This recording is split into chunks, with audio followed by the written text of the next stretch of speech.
consumir. Eu quero queimar por ti, até me consumir, até me consumir, até me consumir. Eu quero queimar por ti.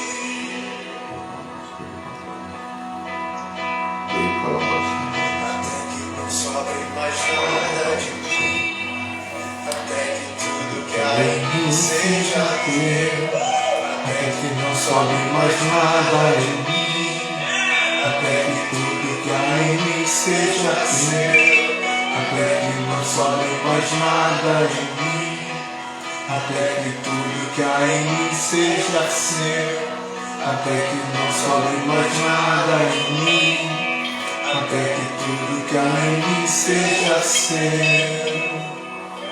Não deixo a paixão se esfriar, não deixo o fogo apagar. Eu quero ser incendiado por ti.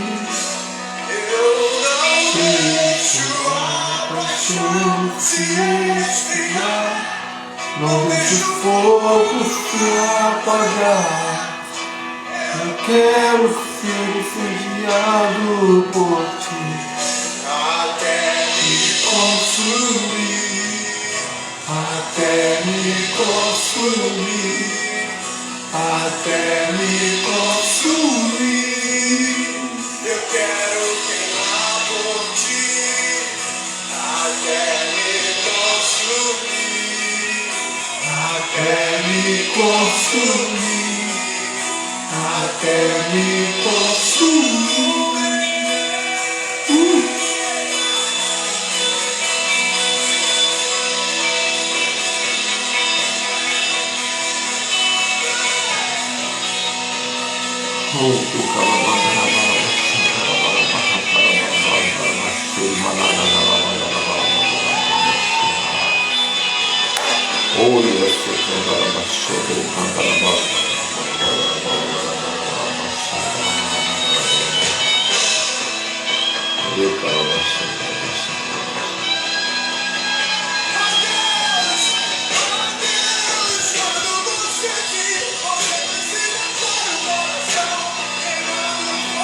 Oh Deus, quando você vir, você precisa achar um coração queimando por ti.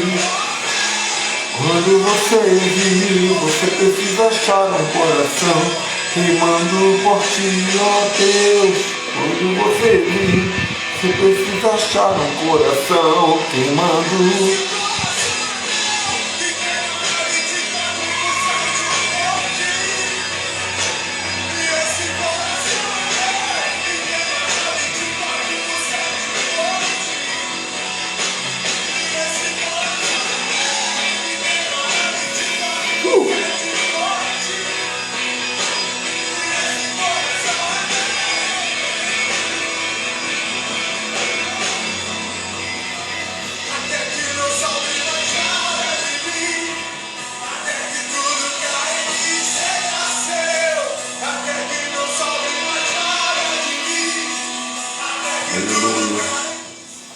Bom dia, louvado seja o nome do Senhor, glória a Deus, aleluia, aleluia, aleluia, aleluia. A coisa mais linda é quando a tua adoração ela se torna inabalável, inabalável. Podem tirar teu dinheiro, você vai continuar adorando. Podem tirar teus bens, você vai continuar adorando. Podem tirar tua saúde, você vai continuar adorando. Pode morrer teus entes queridos, mais próximos, e você vai sentir a dor, mas você vai continuar adorando. Quando você chegar nesse nível, você vai estar pronto para a eternidade. Porque no céu a adoração não para. No céu as pessoas são movidas e serão movidas pela adoração constante, frequente. A adoração, ela faz parte da identidade do homem espiritual e ela independe da circunstância. Então hoje nós vamos falar sobre adoração como estilo de vida. Convidado mais do que especial, meu amigo pastor Fábio Eduardo, grande amigo. Tempo que a gente não faz live juntos. Vai ser uma bênção hoje aqui. Quinto dia da Homer.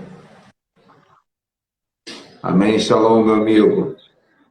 Shalom. Não estou acostumado a te ver com essa cara amassada, não. Rapaz, triturado aqui.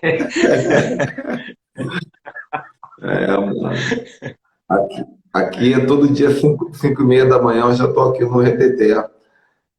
Eu aprendi que nós temos que dar bom dia para o dia.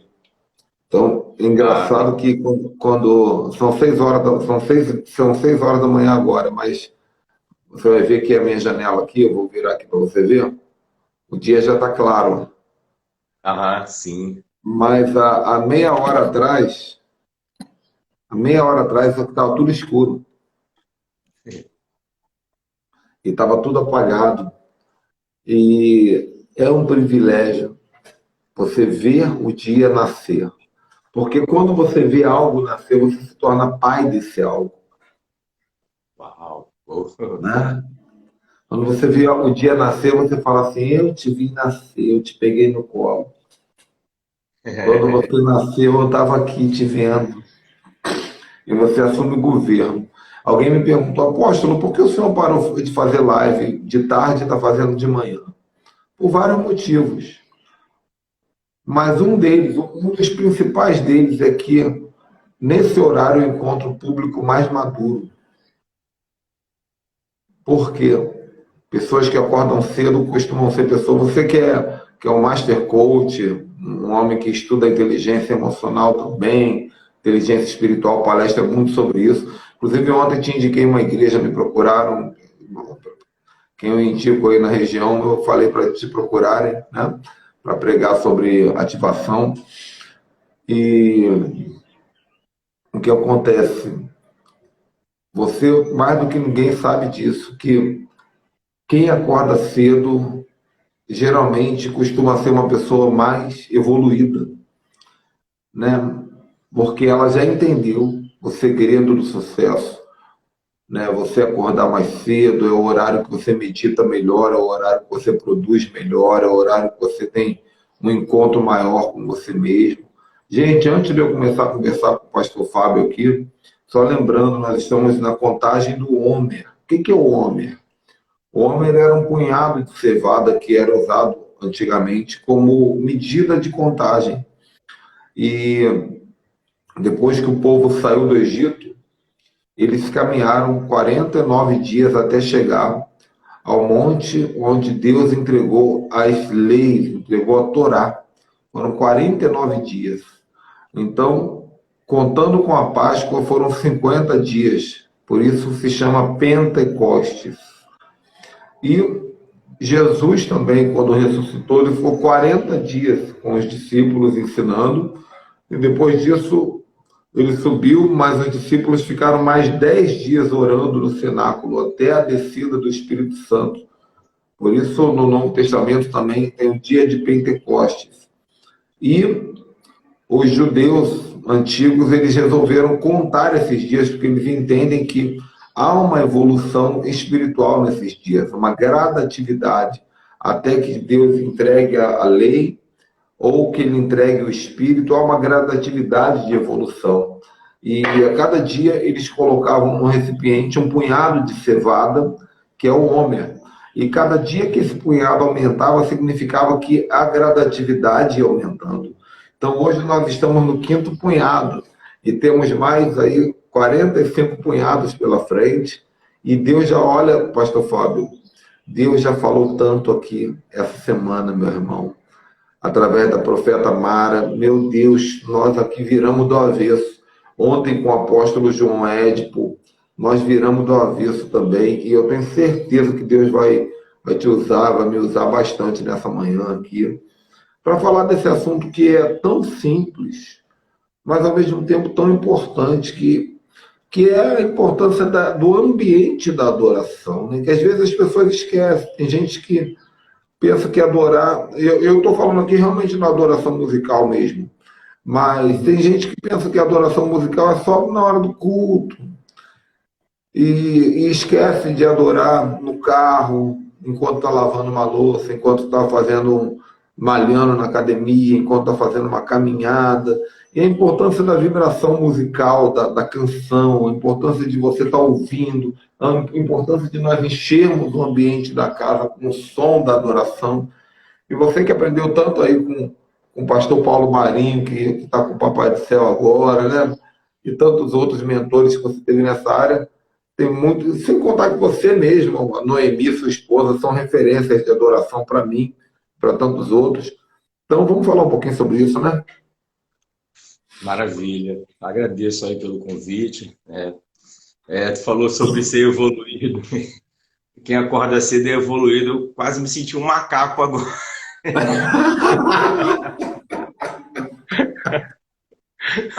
Já estava procurando um lugar aqui para... né? Um primata. Legal, mas hoje você transcendeu. É verdade. Então agradeço, é um prazer. E realmente quem acorda esse horário, ou quem já está acordando para trabalho e aproveita, ao invés de ficar se intoxicando com noticiários, está recebendo uma boa palavra, já sai de casa aí debaixo de uma direção profética.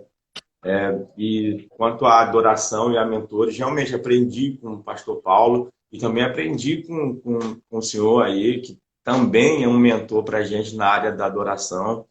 Aprendi bastante e tive o privilégio, né, de poder juntar o que recebi, tanto de um quanto de outro, do pastor Paulo, também do senhor e de alguns outros adoradores aí que contribuíram. E quanto à adoração, na verdade, eu até considero a minha esposa muito mais do que eu, né? A minha esposa, ela se perde na eternidade. Quando ela vai para voltar, é realmente complicado. E isso não tem a ver só com o altar, não tem a ver só com o culto, com a liturgia, né? com o serviço da igreja.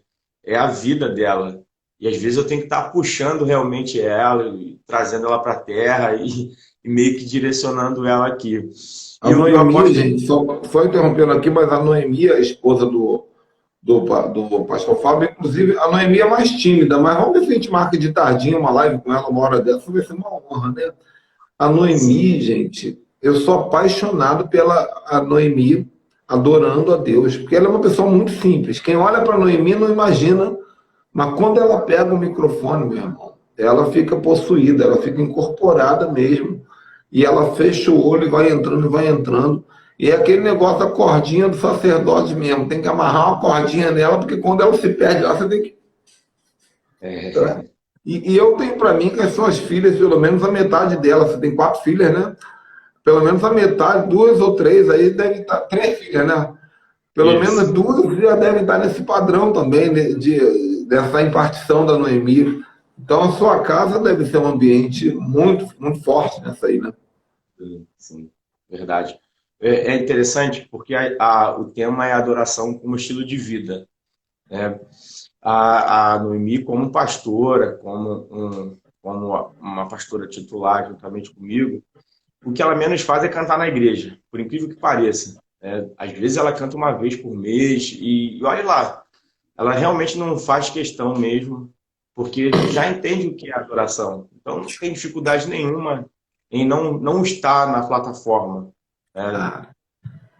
para se expressar de alguma maneira.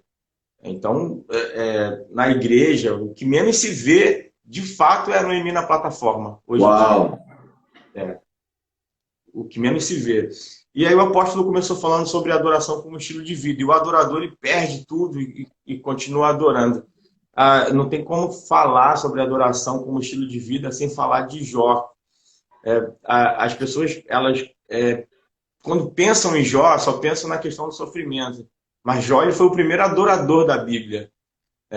O livro de Jó ele está dentro de uma organização do cânon, mas se a gente levar em ordem, se a gente levar em consideração a ordem cronológica, Jó foi o primeiro adorador. O livro de Jó é o livro mais antigo da Bíblia.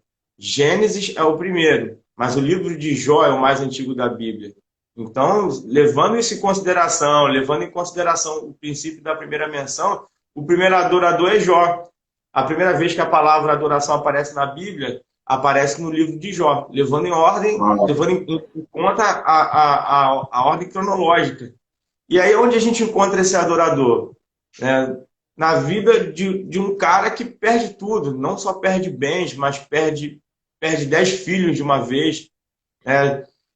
Hoje a gente está se habituando, infelizmente a gente está se acostumando a ligar a televisão e ver covas abertas, enterros coletivos, e a mídia ela faz toda a questão de estar bombardeando a gente com esse tipo de imagem.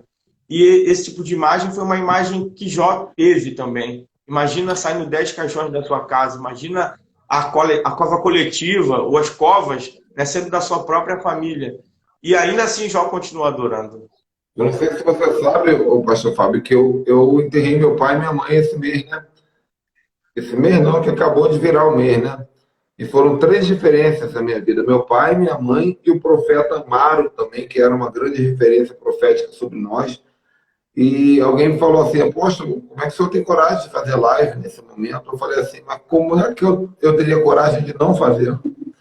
Porque são 2 coisas diferentes. Meu papel em Deus não tem a ver com o meu papel emocional. Estamos de pé e continuamos. As pessoas têm dificuldade de gerir isso, né? A vida está tão desorganizada, né? Que uma coisa acaba afetando a outra, afetando a vida toda de uma pessoa. Então, Jó perde os filhos, Jó perde os bens, Jó perde os filhos, Jó perde o status, Jó perde a saúde num nível extremo e ainda assim ele continua adorando, né? Permaneceu como um adorador. Então Jó não era o dinheiro que ele tinha, Jó não era o status que ele tinha, né? Porque ao perder tudo isso ele não se perde. Jó não era nem mesmo a saúde dele. Jó não tinha nenhuma dificuldade com relação à própria saúde, e ainda assim continuou adorando. Hoje a gente está numa época, e eu falo isso com muito respeito, com muito tato, a gente está numa época em que a gente vê uma igreja com receio, né? O cristão ele tem medo da morte, mas ele tem medo da morte porque ele não tem vida com Deus mesmo. Ele não tem uma vida de adoração, ele não sabe o que é, ou pelo menos ele não tem mais noção do que aguarda ele na eternidade.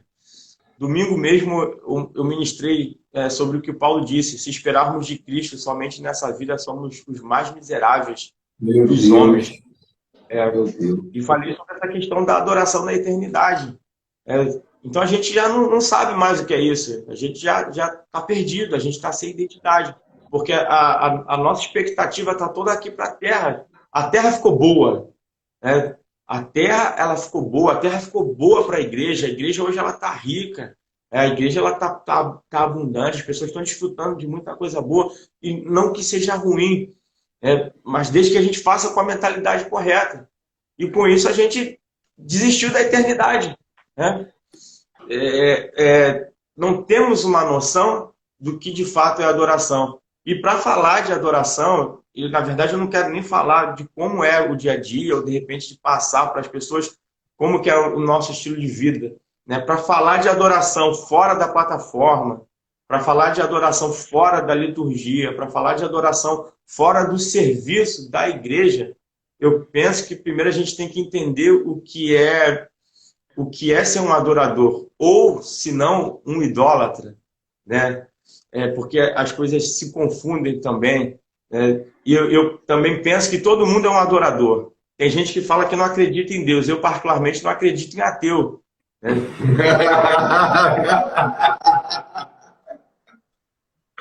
Muito boa, cara. Muito boa. Gente, o pastor Fábio, quando começou a pandemia, de março, pelo menos até dezembro, a minha igreja que eu congreguei online foi a igreja dele. O escuto dele eu não perdia uma palavra, porque além de ter muito conhecimento, muita sabedoria e maturidade, é uma comédia, né? A gente dá gargalhada o tempo todo.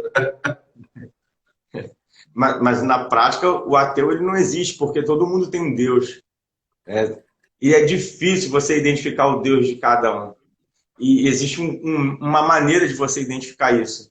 Então, na verdade, talvez essa live seja mais para direcionar corretamente a adoração de uma pessoa. Talvez esse seja o melhor termo a ser usado, porque adorador todo mundo é. Agora, quem você está adorando? Né? Porque Uau! o cara que se diz ateu, sem querer ofender ninguém, talvez o Deus dele seja a ciência. E o fato é que o Deus da ciência ele sempre existiu. Né? Desde a época da mitologia, o Deus da ciência ele sempre existiu e ele continua existindo. Talvez com uma roupagem diferente, mas continua existindo. E talvez não desmerecendo a ciência, né? Obviamente, mas talvez estejamos numa época em que o Deus da ciência ele volta a ganhar uma força absurda. Porque para justificar uma fala, para ter autoridade numa fala, já que muitos dos nossos líderes não têm essa autoridade, né? As pessoas já não dão crédito tanto aos políticos e àqueles que querem direcionar as nossas vidas, numa época em que a gente precisa de uma voz, precisa de uma direção. Então os caras recorrem à ciência, tudo é em nome da ciência, a ciência, a ciência, porque a autoridade mesmo eles não têm, credibilidade eles não têm. Então vamos recorrer à ciência. E a fala nas redes sociais é sempre a ciência, a ciência, a ciência. E a gente tem que tomar um cuidado. Eu tenho falado muito sobre os novos deuses, né? Os novos deuses, porque as pessoas não perceberam que existem novos deuses. Então eu estava até assim, eu já tinha a tese na cabeça, mas eu assisti esse novo filme da Liga da Justiça que saiu agora em 2021, não sei se você assistiu. Não. Eles refizeram o filme da Liga da Justiça, mas com 5 horas de filme e deram detalhes, assim, melhoraram a tecnologia, com os mesmos atores, deram detalhes sobre os personagens. Só que uma coisa muito marcante foi quando o Batman juntou com o Flash e com o Cyborg e com a Mulher Maravilha e com o Aquaman. E eles falam assim, olha, por mais que a gente lute, se esforce, nós não vamos conseguir. Nós vamos ter que ressuscitar ele. Nós vamos ter que ressuscitar ele, que é o Superman, né? E aí o Superman, eles conseguem ressuscitar o Superman dá um tiro até o céu e ele fica parado, assim, igual quem está na cruz, né? E depois ele desce de novo, né? Só que o que me chamou a atenção é que eles conseguiram pela primeira vez, que sempre tentaram conectar a ideia do Superman a Cristo.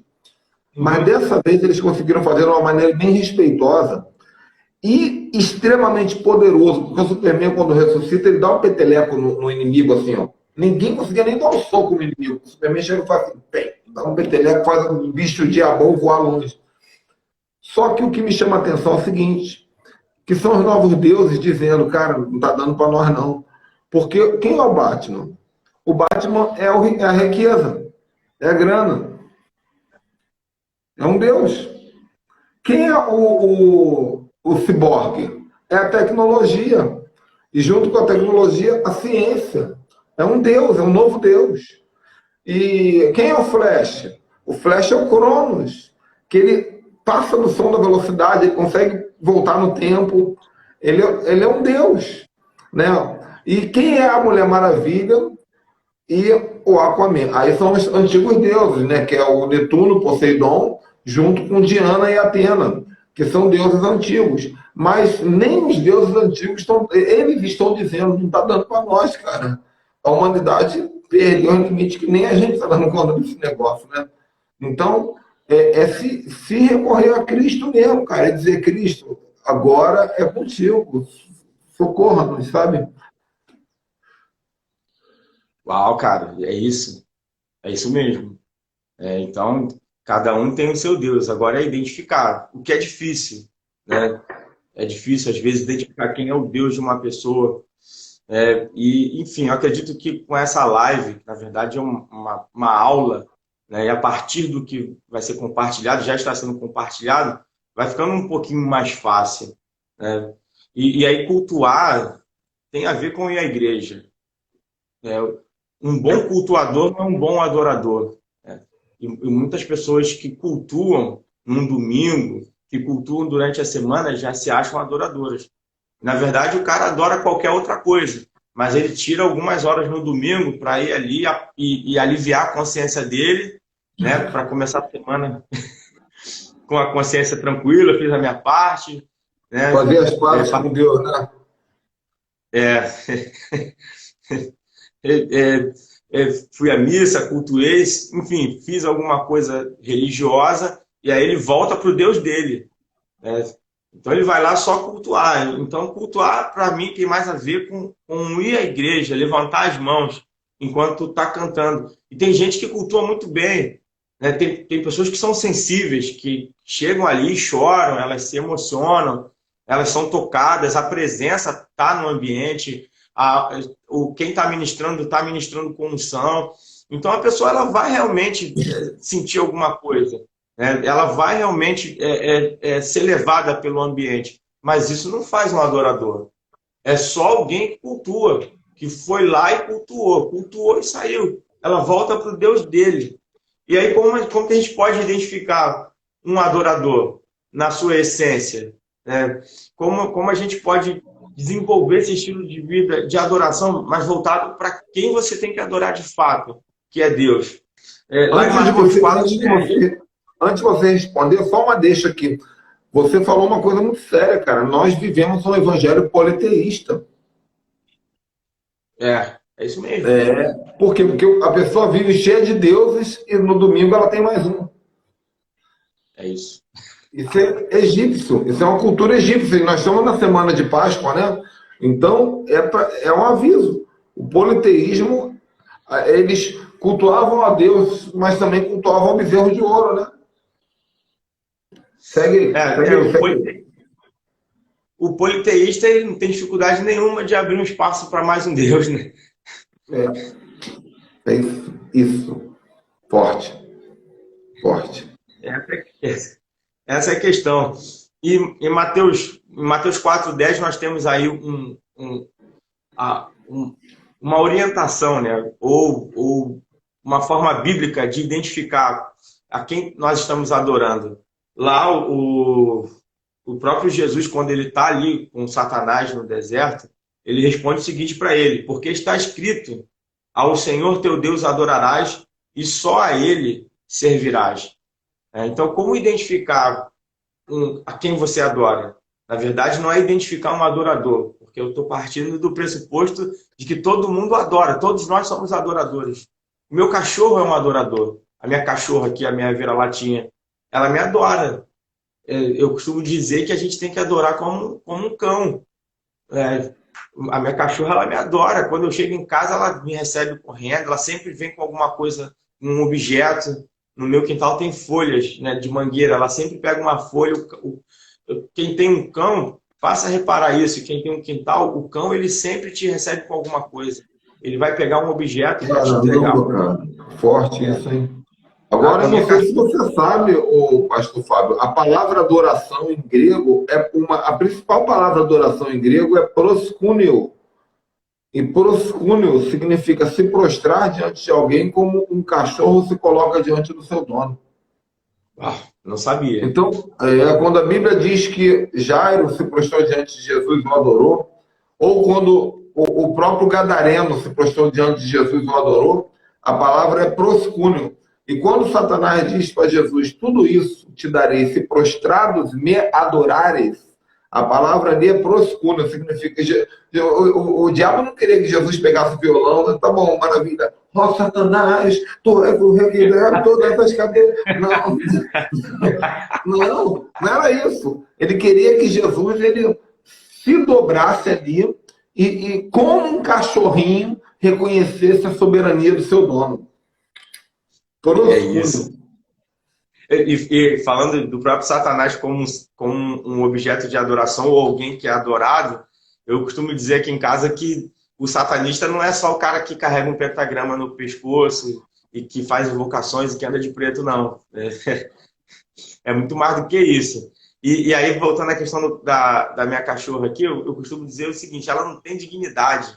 né? Ela se rasteja, ela se joga. E o interessante é que ela nunca recebe a gente sem levar alguma coisa. Aí eu fui pesquisar e eu descobri que realmente o cachorro ele leva um presente para o dono. Quando eu chego, ela vai correndo para o portão e já cata alguma coisa, uma folha, um graveto, seja o que for, para entregar, ou um brinquedo que é dela mesmo, para poder entregar. E aí eu costumo dizer, gente, de fato nós temos que adorar como um cão, como um cachorro. E eu não sabia realmente o termo grego para adoração, né? E aí aqui Jesus fala, o Senhor teu Deus adorarás e só a Ele servirás. E aí como identificar a quem você adora? É simples, a quem você serve. Pegar o violão né, ó Senhor, eu te amo, ou seja lá o que for, não faz de você um servo. Mano. É uma conexão entre a música, a canção, a expressão, mas o serviço. O serviço é adoração, né? Exatamente. É óbvio que a música ela está incluída, não estou dizendo que não está. Né? É uma forma maravilhosa de você expressar a sua adoração. E quem adora, né, com música, então, é extraordinário para o adorador. Mas não é só isso. Né? É muito mais do que isso. Isso aí é só um momento. Se a questão for estilo de vida, é muito mais do que 2 horas numa igreja, é muito mais do que um violão, é muito mais do que a sua playlist, é muito mais do que a música que você escuta no seu carro, enquanto você está se direcionando para algum lugar. Agora, é a quem nós servimos. O Senhor deu uma lista aí de deuses, né? E a quem nós estamos servindo dentro dessa lista? Foi falado sobre o Batman como uma personificação do Deus do dinheiro, que é um dos mais poderosos, né? Talvez o cara seja um louvador. Inclusive tem uma cena nesse novo filme quando o Flash pergunta pro Batman, mas qual é o teu poder? O Batman falou, eu sou rico.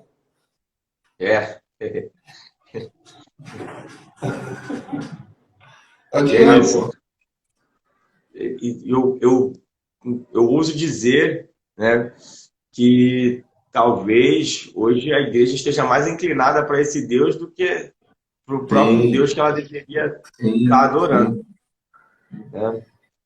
Hoje, uma forma de você avaliar a bênção na vida de uma pessoa, é claro que o dinheiro é importante no seu devido lugar, como um servo, como que servindo a um propósito, não é um menosprezo do dinheiro, mas a gente tem que saber identificar quando ele está sendo adorado, né? E tudo fala, né, pastor Fábio? Não é à toa que o Batman é o único ali que é um humano comum, né? O que ele tem? Ele é um ninja, ele sabe lutar, tal, mas ele é um humano comum, mas ele é o líder da Liga da Justiça, mano. Ele lidera sobre o Aquaman, ele lidera sobre o Superman, ele lidera, sabe por quê? Porque ele é a grana governa. Caramba. É muito forte esse negócio, cara. Quantas pessoas se sujeitam a um patrão, assim, me perdoa a expressão, gente, mas às vezes é um patrão ridículo, só porque o cara tem dinheiro. Volta e meia eu converso com algumas pessoas que reclamam, o meu patrão, eu vivo debaixo de opressão. E por que você está lá? Por causa de um salário. Tem gente que fala que algumas pessoas pensam que só o rico adora dinheiro. O pior adorador de dinheiro é o pobre, cara. Porque o rico, ele ainda adora por milhões e bilhões. E o pobre, que às vezes ele se prostra por causa de um salário. Se sujeita a tantas coisas por causa de uma mixaria. Ao Estado, né? Quantas pessoas aceitam comer na mão do Estado por causa de 200, 300, 600 reais? Misericórdia. Caramba, que situação, hein? Ainda é pior. Então, existe pobre idólatra também, pobre avarento. Porque o avarento é o que adora o dinheiro. E existe. É claro que não tem pecado maior, pecado menor, mas ainda é pior, é menos justificável. Né? E está mais oculto ainda na vida do pobre do que na vida do rico. Não, aqui em casa tem um rapaz que está fazendo uma obra no muro aqui, gente boa ele, gente boa demais. Mas ele está um pedreiro, né? Está fazendo uma obra no muro. Só que ele chega meio-dia, né? Meio-dia e meia, por quê? Porque ele trabalha, ele faz obra num lugar, depois ele vem fazer a obra aqui. E acabou que ele comentou que o patrão de lá reclamou que a obra está ruim e o daqui reclamou que a obra está ruim também, porque não ficou 100%. Eu falei, sabe por quê, meu amigo? Ele, por quê? Porque ninguém pode servir a dois senhores. Ninguém, e aí, o mesmo texto que diz ninguém pode servir a dois senhores, diz ou você serve a Deus ou você serve ao dinheiro, né? Seria o próximo texto que eu leria aqui, Lucas 16:13. Desculpa.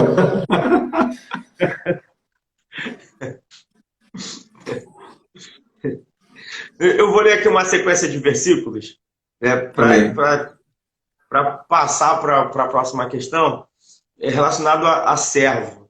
Outro dia eu estava meditando nas Escrituras e eu parei numa palavra e eu percebi que era algo recorrente na igreja primitiva e fazia parte do vocabulário dos apóstolos. Eu separei somente alguns aqui, eu vou ler aqui em Romanos 6,16. Paulo disse o seguinte: vocês não sabem que se tornam escravos daquilo a que escolhem obedecer? Podem ser escravos do pecado, que conduz à morte, ou podem escolher obedecer a Deus, que conduz à vida justa. 2 Pedro 1:1. Pedro, quando vai escrever essa epístola, ele fala o seguinte: Simão Pedro, servo e apóstolo de Jesus Cristo. E a palavra que me chamou a atenção aqui é servo. Paulo fala sobre o ser escravo, Pedro está falando sobre ser servo. Servo e apóstolo de Jesus Cristo. E aí a gente poderia substituir a palavra servo por adorador, né? Servo e apóstolo de Jesus Cristo. Aqueles que, mediante a justiça de nosso Deus e Salvador Jesus Cristo, receberam conosco uma fé igualmente valiosa. Lá em Gálatas 1:10, Paulo fala de novo: acaso busco eu agora a aprovação dos homens? O que é difícil demais, principalmente para quem lidera, para quem está numa plataforma. Porque a gente quer realmente uma boa resposta das pessoas. A gente quer que as pessoas gostem da gente, né? Mas a verdade é que nós estamos conduzindo as pessoas para Cristo. E em se tratando do Evangelho, nem sempre a gente vai ter essa aprovação das pessoas, porque às vezes rola um confronto, né? E aí ele fala: acaso busco eu agora a aprovação dos homens ou a de Deus? Ou estou tentando agradar a homens? Se eu ainda estivesse procurando agradar a homens, não seria servo de Cristo. Efésios 6:21. Tíquico, o irmão amado e fiel servo do Senhor, lhes informará tudo para que vocês também saibam qual é a minha situação e o que estou fazendo. Tíquico também era um servo do Senhor. E Judas, Judas, o meu irmão de Jesus, ele fala o seguinte: Judas, engraçado que ele poderia se valer da posição dele, né? Eu sou meio irmão de Jesus e tal, mas ele fala o seguinte: Judas, servo de Jesus Cristo, irmão de Tiago. Jesus também era irmão deles, né? Humanamente falando, mas ele se coloca na posição dele. Ele entendeu, ele teve a revelação de Cristo. Judas, servo de Jesus Cristo, irmão de Tiago, aos que foram chamados, amados por Deus Pai e guardados por Jesus Cristo. Então, o estilo de vida de adoração tem mais a ver com ser servo. Você não é mais dono da sua vida. Passa por isso. O que é radical. É difícil mesmo. Você já não direcionar mais a própria vida. A sua vontade não valer mais. Só que como a gente vai casar isso com a igreja pós-moderna? Porque o cara vai para a igreja para Deus fazer a vontade dele, pô. Mas isso aí é uma falta de intimidade com Deus. Porque quando a pessoa ela passa algumas semanas se permitindo ser serva, ela descobre que o servo não fica solitário. Pelo contrário, Deus assume o governo da vida dela. Então, quando você experimenta isso, você fala assim: caraca, uau, quanto mais eu deixo de ser dono da minha vida, mais Deus vira dono da minha vida, e Deus é muito fera nisso, rapaz. Ele arrebenta, ele sabe ser dono da minha vida. Quando você entra nessa dimensão, você fala assim: eu não quero outra vida. Eu não quero mais me preocupar com dinheiro, porque, caraca, quando eu dei o governo da questão financeira para Deus, ele está arrebentando a boca do balão. Eu não quero mais ficar entrando em crise com o meu casamento, porque quando eu entreguei o governo do meu casamento para Deus, Deus Uau! Eu não quero mais ficar desesperado em botar os meus filhos no meu modelo, no meu arquétipo, no meu padrão. Ontem eu estava conversando com a minha esposa sobre isso, falando assim, cara, eu não quero criar meu filho igual meu pai me criou, por mais que meu pai tenha se esforçado em fazer um bom homem, eu sou um bom homem. Mas eu não sei qual modelo que Deus planejou para o meu filho. Então eu falo assim, eu oro diariamente aqui, Senhor, me ajuda a transferir os códigos certos para o meu filho, de acordo com o seu governo, com o seu caráter e com o seu modelo para ele. Tu és o Senhor dele, tu és o pai dele, tu és o dono dele, eu sou apenas um mordomo. E se for necessário eu me ausentar para que ele cresça, eu até me ausento. Por quê? Porque quando você entende o governo de Deus, se tornar servo é prazeroso, meu irmão. É divertido, é gostoso, é confortável. A verdade é essa, né? Esse é o estilo de vida de adoração, essa é a consciência de adorador, porque não tem peso nisso. Existe prazer em Deus. Por que a gente abre a mão dos prazeres que o mundo proporciona? Não é por medo, é porque existe um prazer em Deus. E a igreja, o cristão, ele precisa descobrir esse prazer em Deus, o prazer em adorar, o prazer em estar na presença, né?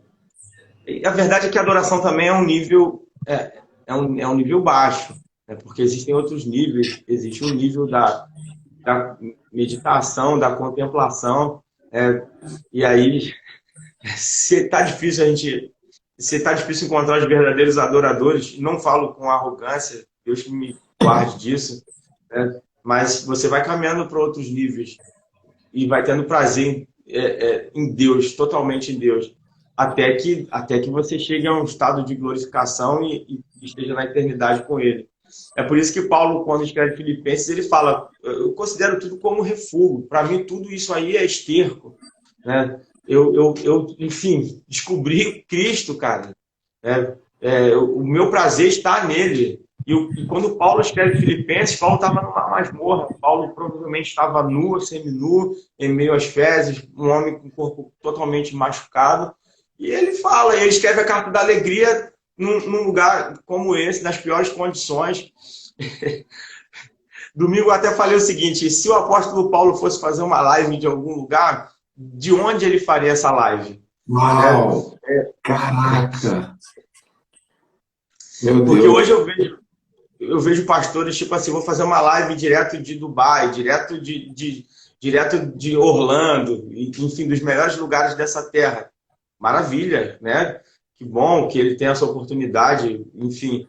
Mas e Paulo? Paulo faria uma live, se possível, de uma masmorra? Quem teria interesse em assistir a live de um homem de Deus direto de um presídio, direto de uma masmorra? Você entrou num assunto muito sério agora, cara. Você entrou num assunto muito sério. Que hoje as pessoas elas querem seguir modelos de sucesso. Elas querem seguir modelos de sucesso. Então, peraí. Quem é esse pastor Fábio aí que está fazendo live com o apóstolo Ricardo? Uau! Eu descobri que o cara é sucesso na área tal, na área tal, na área tal. É isso que eu preciso? Eu vou segui-lo. As pessoas querem seguir modelos de sucesso. O problema é que o nosso modelo de sucesso, a ideia que nós temos de sucesso, por isso que eu, sinceramente, pastor Fábio, você sabe, você é um exímio leitor, minha esposa gosta muito de ler também, eu também gosto muito de ler, mas eu tenho tempo de ler esses livros que a gente compra nas livrarias aí, que está na moda aí, que você no Instagram tem sempre a lista dos 10 mais, né, que você tem que ler. Não deixe de ler Como Fazer Amigo e Influenciar Pessoas, 12 dias para mudar a sua vida, não sei o quê, não sei o quê. Eu falei, não vou ler, não. Sabe por quê? Porque acabou que, por mais que sejam livros gloriosos, eles são muito bons. Eles acabaram formatadores de uma legião de pessoas iguais. Uma legião de pessoas iguais que todas estão buscando o mesmo sucesso pelo mesmo caminho, na mesma linguagem. E eu falei, não é isso que eu quero. Eu quero algo diferente. E eu descobri que as fontes que Deus tem para mim estão no caminho contrário, na humilhação, no choro, no quebrantamento, na techuvá, no estudo da... Isso aqui é o tipo de livro que eu leio diariamente. Ó. entendeu? É voltar às raízes, é me esvaziar, porque Ricardo, eu respeito qualquer outro, mas Ricardo, já experimentei muita coisa na minha vida para entender que o sucesso não está na conquista. O sucesso está em triunfar na perda. Em você. O sucesso não está em quanto você tem. O sucesso está em como você consegue viver quando você não tem. Oh, isso é muito bíblico. O sucesso não está no fim. O sucesso está em qual a sua postura e comportamento e qualidade de vida quando o não governa durante o determinado tempo, que parece que nunca acaba. Isso, para mim, é sucesso. Isso, para mim, é adoração.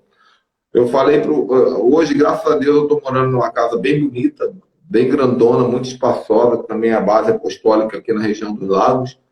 Mas eu falei para uma pessoa ontem, eu falei assim, cara, isso é tudo vaidade. E eu falei, se eu tiver que sair daqui para ir para outro lado, na comunidadezinha que tem ali atrás, com umas casinhas pequenininhas, tranquilo, mano, de boas.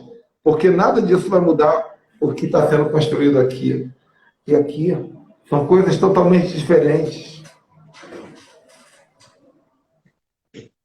É Filipenses 4, né? Aprendi a ter contentamento em toda e qualquer situação. É uma maturidade, de fato, isso é ser um adorador. O apóstolo falou sobre a crise que as pessoas têm com a palavra servo, por não entenderem o que é ser servo de Deus. Na verdade, as pessoas não entendem Deus, além de um cara que fica atrás do balcão onde ele tira o pedido dele, né? Para muitas pessoas, Jesus ele é o tipo o cara que trabalha no McDonald's, né? Ele Jesus faz que o virou pedido. mordomo, né? Não é nós que somos mordomos de Cristo, ele que é o nosso mordomo. É. Jesus que me adora, ele que me adora. E é verdade, cara, porque a pessoa sai da igreja falando, olha a cara de pau, né? Eu já preguei isso na tua igreja uma vez. A pessoa sai da igreja dizendo assim, esse louvor falou tanto comigo. Cara, quem disse que o louvor é para você, ô cabeção? O louvor é para Deus, tem que falar com Deus.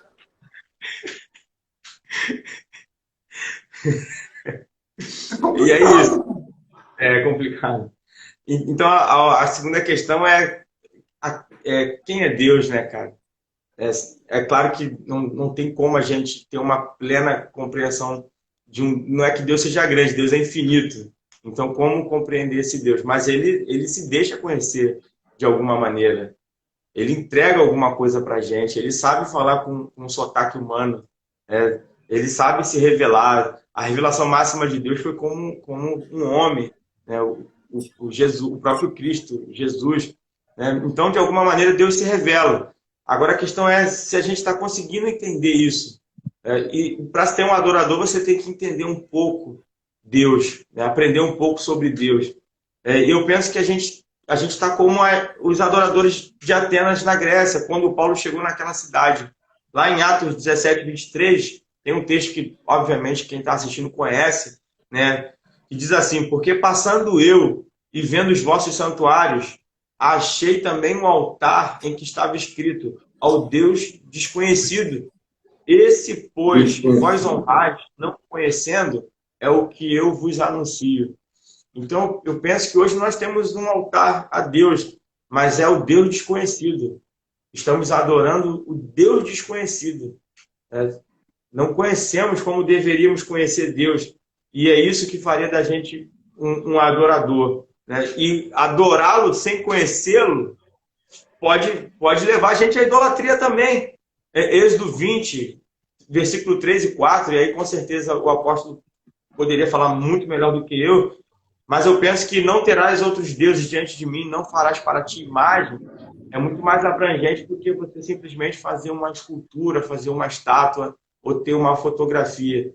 Porque eu penso que imagem também tem a ver com imaginação. E quando eu penso Deus errado, eu estou tendo uma imagem errada de Deus. E isso faz de mim um idólatra. Verdade, verdade. É isso mesmo. Segue aí que tá. Tô só meditando aqui. Como realmente ter um estilo de vida de adoração se quer ter uma imagem correta de Deus. O fato de a minha ideia ser legal não significa que a minha ideia seja bíblica. E por mais interessante que seja, por mais bonita que seja, se não tem a ver com Deus, se não tem a ver com o que está na palavra de Deus, é uma concepção equivocada de Deus. Ou talvez uma concepção limitada de Deus. E aí, quando a gente adora um Deus pela metade, ou uma parte desse Deus, podemos estar adorando o Deus errado. Por exemplo, quando as pessoas evocam o fato de Deus ser amor, para justificar muita coisa que se faz hoje em dia, mas Deus é amor, Deus é amor. Mas só que Deus não é só amor. Deus ele é mais complexo do que isso. A gente não pode colocar Deus na caixa do amor. Deus é amor, mas ele vai mais além. Deus é justiça e outras coisas mais. Ele é bem complexo como Deus. Mas a gente coloca ele na caixa do amor e com isso a gente transforma o amor em Deus. E na verdade, Deus deixa de ser amor e o amor ele passa a ser Deus. E esse é um Deus da pós-modernidade. E soa bonito. Como que a gente vai contra-argumentar quando alguém chega falando que Deus é amor? Mas Deus é amor.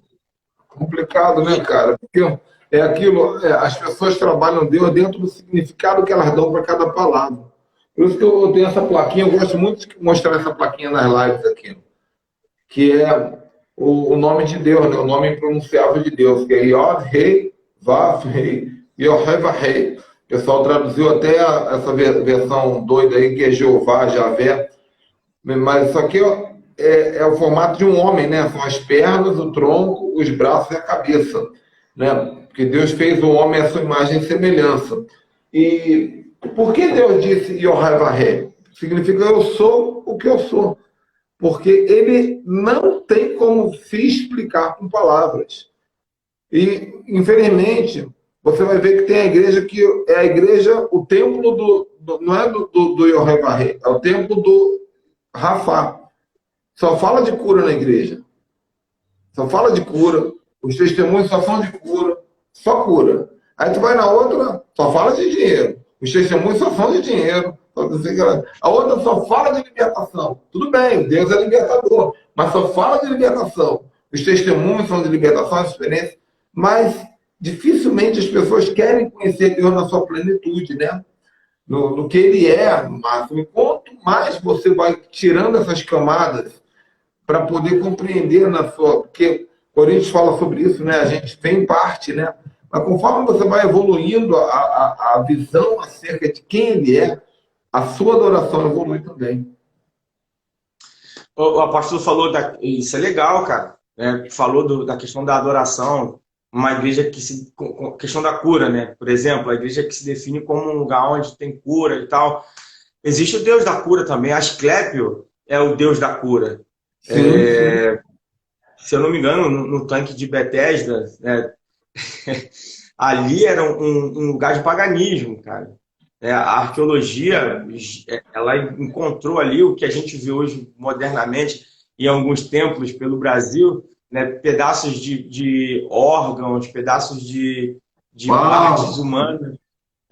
Como se faz hoje, quando a pessoa recebe uma cura no braço, por exemplo, ela faz uma romaria, sei lá, uma procissão até o templo dedicado a certa divindade, e naquele lugar ele compra um bracinho de cera. Isso acontece muito aqui em Aparecida do Norte, aqui entre Rio de Janeiro e São Paulo. Eu fui, quando criança, nunca mais esqueci, é macabro, meu irmão. Porque eles têm umas galerias lá cheias de órgão pendurado, né? Todo tipo de órgão, que as pessoas fazem romaria até lá e deixam. Então, tu passa por aquele corredor, meu irmão, parece que você está passando pelo... Eu não posso falar por respeito à religião ali, mas é tenebroso, cara. Você vê aquele monte de troço pendurado, aquele lugar escuro, perna, braço, orelha, cabeça, tudo pendurado na parede. É a Zumbilândia, meu irmão. Algum psicopata passou aqui, o Jack Stripador passou aqui. É assim mesmo, é esquisito o negócio. Então, o tanque de Betesda, ele era isso.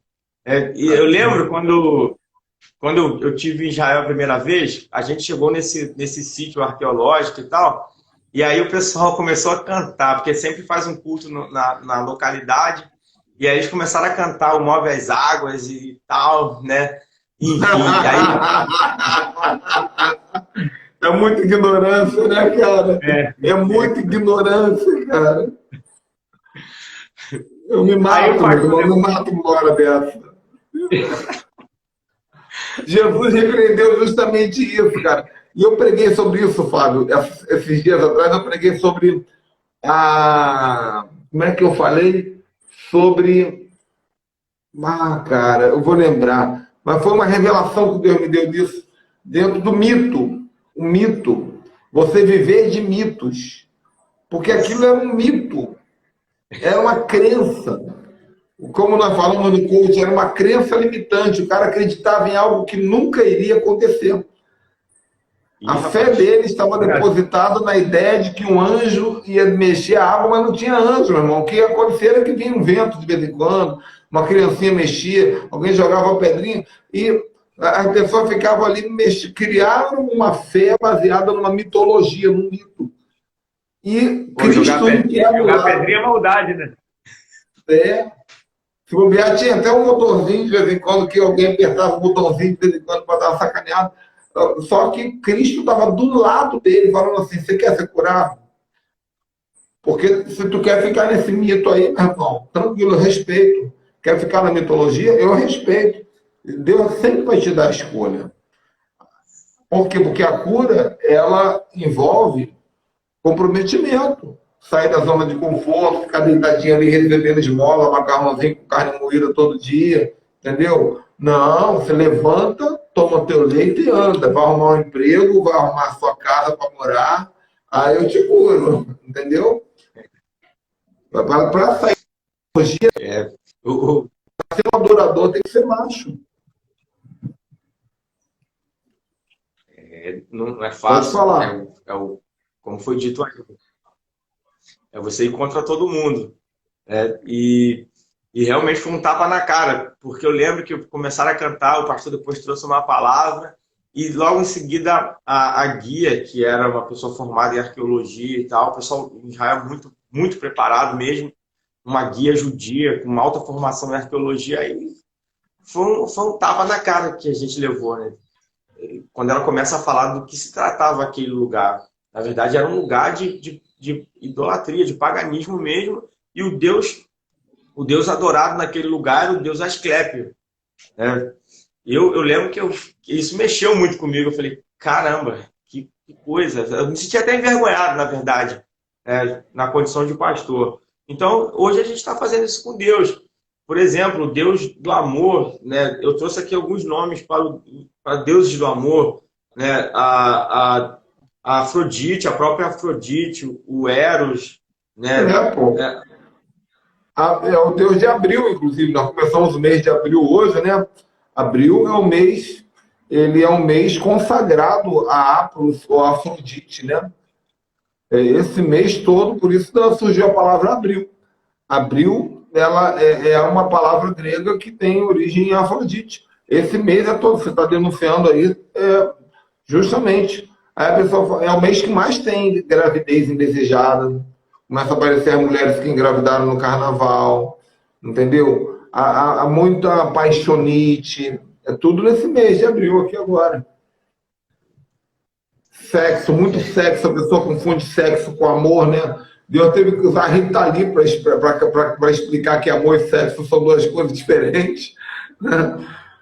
Então, é isso mesmo. O que mais você tem de nome de Deus? E aí, Vênus, né? E por aí vai. Né? E aí, para encerrar, eu quero falar um pouquinho sobre um texto que eu gosto muito, que está lá em Lucas 24:13, quando dois discípulos estão saindo de Jerusalém, bem frustrados por causa da morte de Jesus, né? A caminho de Emaús. É um texto bem conhecido, nem vou ler esse texto, né? Mas para a gente começar a entender de que maneira a gente pode conhecer esse Deus. Né? É interessante que os caras a gente não sabe, né, se eram dois caras ou um casal, na verdade, mas esses dois discípulos, quando eles estavam a caminho de Emaús, Jesus chega perto deles, Jesus começa a caminhar com eles. E eles estavam falando justamente sobre Jesus. Obviamente que não foi nenhuma coincidência. Né? E aí é interessante porque, lendo o texto, a gente pensa assim, poxa, por que Jesus já não chegou e, tô aqui, né? Ô, gente, ressuscitei, gente, para com isso, volta para Jerusalém e tal. Né? Olha, por que Jesus não faz isso? Por que Jesus não se mostra logo para eles de uma vez? Por que Jesus não se apresenta? Jesus vai o caminho todo falando das escrituras com esses homens, ou com esses discípulos. Né? Deixa eu achar aqui o versículo.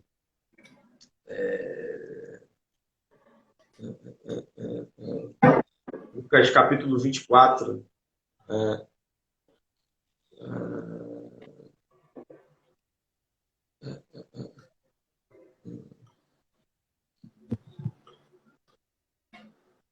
Versículo 27, Lucas 24, 27, né, diz assim, o 26 e 27, porventura, Jesus falando para eles, porventura não convia que o Cristo padecesse estas coisas e entrasse na sua glória? E começando por Moisés e por todos os profetas, explicava-lhes o que dele se achava em todas as escrituras. Então, assim, às vezes a gente fica nessa de querer ver Jesus, eu quero conhecer Jesus, quero ver Jesus, sei lá, né? E talvez seja o sonho da maioria dos cristãos ter uma revelação de Cristo. Né? É interessante que Jesus ele não fez nenhuma questão de se apresentar para eles, não. E eles só entenderam que era Jesus depois que Jesus se retira. Jesus fez questão de se revelar para eles nas Escrituras, como a gente lê no versículo 27, e começando por Moisés e por todos os profetas, explicando-lhes o que dele se achava em todas as Escrituras. E depois ele parte o pão e vai embora. E aí os caras, opa! Em momento algum ele mostra o rosto, mostra a aparência, e Jesus, embora assim a gente queira saber qual é a aparência de Jesus, a Bíblia é bem clara sobre a aparência dele, está lá em Apocalipse. Em Apocalipse está a aparência dele descrita ali. Mas o mais interessante, a maior revelação de Jesus está nas Escrituras. Se a gente quer conhecer Deus, a gente tem que ir para as Escrituras. E aí sim, a gente vai entender o que é ser servo, mas não no sentido de ser capaz, só existe benefício. A teologia ela foi muito covarde conosco, trazendo essa tradução de que servo é o escravo. Porque escravo para nós é capacho, escravo é chicotada, né? Dulos. Por isso que eu tenho problema com grego, porque as traduções em grego elas são traduções muito maliciosas, né? Servo é dulos, dulos é escravo. Então é melhor você ser escravo de Cristo do que escravo do diabo. Mas o servo de Cristo é livre, meu irmão. O servo da orelha furada, ele é um servo tratado como filho. Ele é um servo, né? Servo é a gente falar. Meu filho é meu servo. É isso. É no sentido de você ter um dono. É no sentido de você abrir mão de alguma liberdade, se é que essa liberdade é boa. Né? Como já dizia o Alexandre Pires, o que eu vou fazer com essa tua liberdade? Vamos deixar esse louvor aí de memória.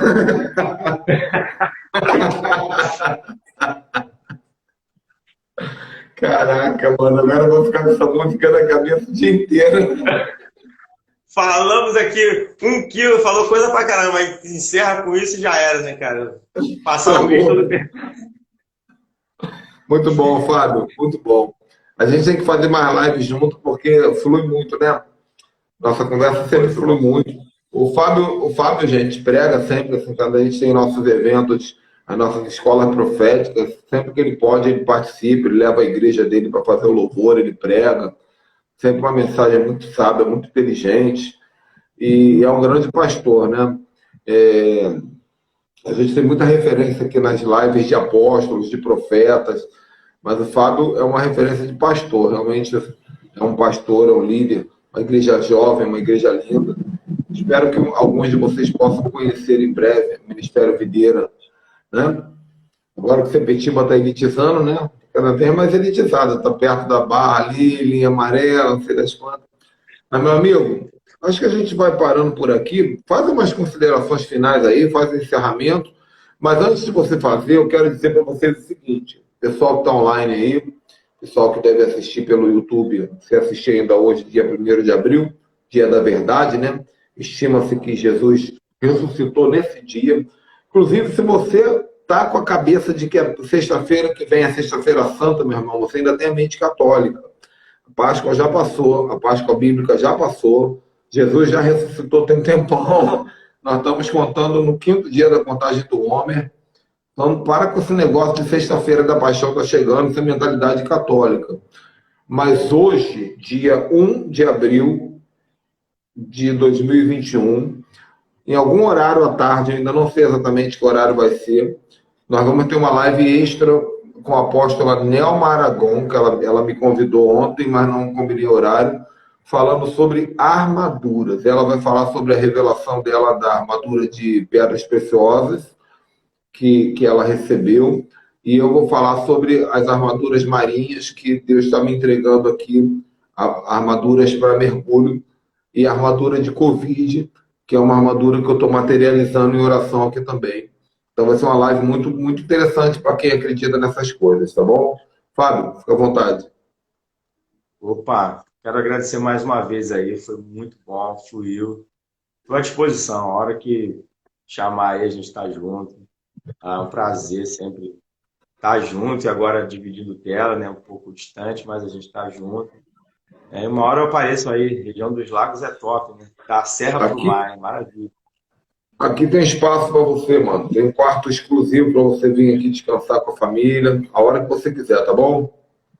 Amém. E tô longe, mas só me convidar que agora, graças a Deus, os carros estão aqui funcionando direitinho. Você não vai precisar ter que me buscar, não.